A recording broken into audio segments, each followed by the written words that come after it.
Welcome back to Sioux Chief Pro, the learning channel for all Sioux Chief products. If you need to know about our carriers, our floor drains, our cleanouts, or today it's lavatory carriers. My name is Wild Bill Westrick. I am the world's greatest plumber, and I will be your host. Today's lavatory is this one right here, 837 7C15. It's the most common lavatory carrier you're going to have on your job site. Chances are you're watching this because you've searched YouTube to find this lavatory carrier by Sioux Chief, and I'm going to show you how to put it together. We will start with unboxing. First tool is a knife. This is the way that you'll receive it from Sioux Chief. It'll come in 3 packages and a truss rod. Chances are the truss rod will be inside the leg package, which we call the uprights.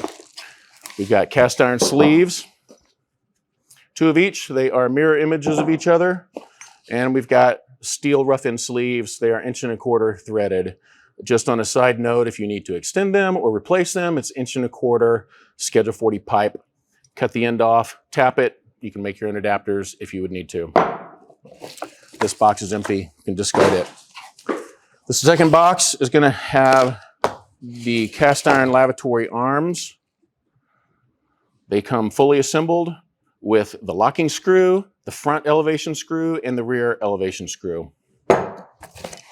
They are also interchangeable, mirror images of each other, no right, no left, either one.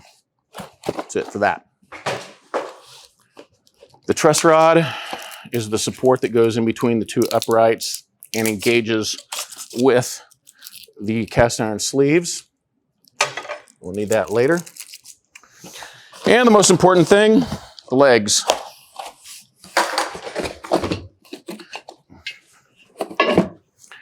The legs are made from steel tubing with feet welded to the bottom.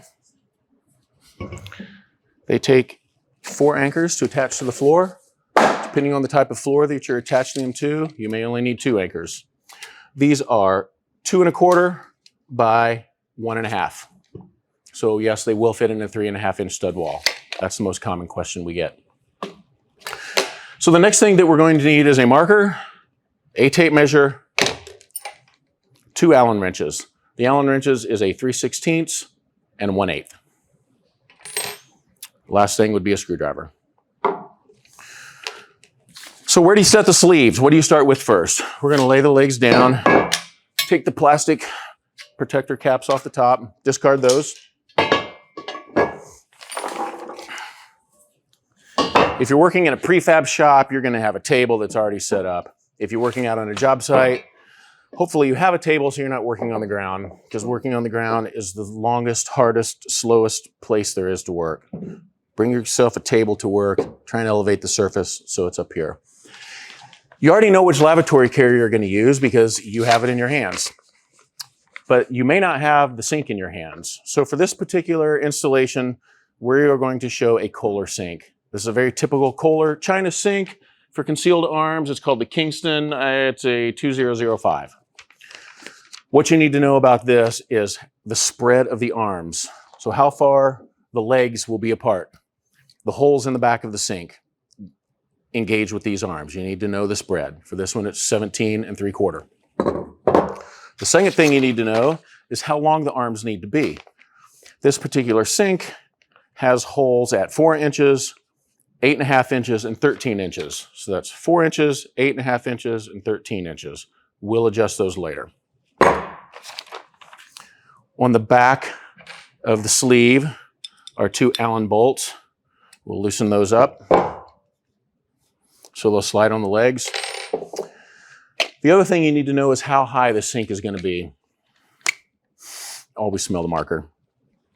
This thing's handicapped, so the flood level rim is at 34 inches. Subtract 1 inch, that gives you center of the arm.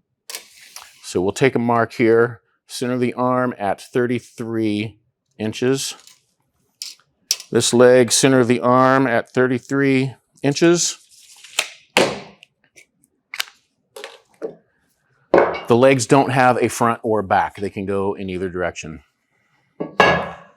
So we'll take the sleeve and slide it on until the hole is centered up on my mark. Same with the other side. There is a top. The 1/8 inch Allen wrench goes at the top, and the letters on here would be upright so you could read them normally. So this one here the same way. Take the truss rod and slide the truss rod through the groove on the cast iron sleeves. This is what stabilizes the top. So we talked about having to have 17 3/4 between the arms. This truss rod is what does that work. These all threads on here grip the truss rod to hold it at that 17 3/4. Because if it's off, it won't fit in the sink. So the next thing we'll measure is the distance between these. Center to center and edge to edge are the same. So we're going to set this at 17 3/4. 1/8 inch Allen wrench. Lock down the top. Same on this side. Lock down the top. And now it's where it gets a little bit on the flimsy side because all we have is this truss rod. We'll flip it over to the other side. I'm going to double check my measurements. 31 1/4. 31 1/4. 3/16 Allen wrench goes in the back. The Allen wrench screws in the back are much larger, and these guys is really what does the work. The small ones in the front just hold the truss rod in position.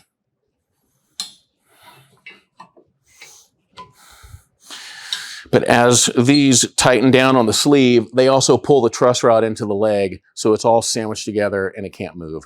Because the studs on the front are kind of small, but they're temporary. Once these are tight, it's not going anywhere. Turn it back over. Double check the dimension, 17 3/4, and take the rough end sleeves. The rough end sleeves screw into these cast iron sleeves with the Allen wrench pointing up. Hand tight is good. Same on this side. Pointing straight up. Hand tight. And now it's ready to be installed in the concrete. So the holes in the bottom is what anchors to the floor. I'm going to set it over here on a couple of legs so we can look at it straight on. Assuming your wall is right here, 3.5 inch stud wall, center this up in the wall, anchor it to the floor, put some duct tape across these to protect it from the drywall mud, and your rough end's done. Double check the height, double check all your dimensions, of course. Have your spec sheet in your hand and double check the dimensions to the center lines and the heights, whether it's an ADA or it's a standard height lavatory. The arms do not have to be installed on rough end. You can install them on the rough end. You install them in these sleeves and tighten them down with the same size Allen screws on the top of the sleeves. This holds them into place. Nobody's going to steal them. Chances of them getting broken are slim to none. But the drywall guy's got to work around them. The tile guy's got to work around them. The painter has to work around them. So I would recommend that you take the arms back to your office, put them in a safe place, store them with the sink. So when the sinks, the china, the faucets all arrive, the arms can arrive with that fixture, and then you can install all in one assembly at that point. But that is your decision. Keep them safe wherever they're at. So that wraps up part 1 of our Carrier assembly video. Make sure before you leave your job that you always double check your dimensions. You've got to double check these width dimensions here and the height dimensions to know if it's a handicap or it's a standard height, that they're both the same, that everything is square and plumb. Because if you're off, then when you go to set the sink, it's going to be really tough if this thing's off 1/4 inch or 1/2 inch, 3/8 of an inch. There is some tolerance, but different sinks have different tolerances on the back. Stay tuned for part 2 and you'll see how we install the sink, how we install the arms, and how we finalize this entire assembly. So thanks for watching. Again, it's Wild Bill Westrick, the world's greatest plumber. See you at part 2.